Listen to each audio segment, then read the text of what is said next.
Ang pinakamahal daw na yate sa Pilipinas ay matatagpuan dito sa Manila Yacht Club at pagmamayari ni Governor Luis Chavez Singson, guys, dati kay Loco, sir, na aking kababayan.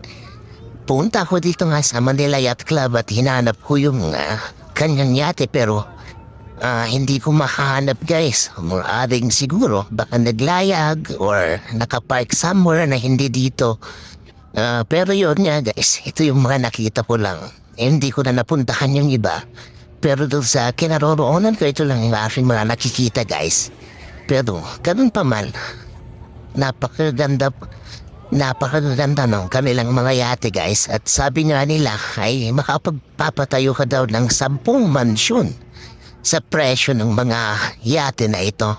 So yun, guys, puntahan nyo ito, guys, at mamamangha kayo sa ganda ng mga yate nila dito.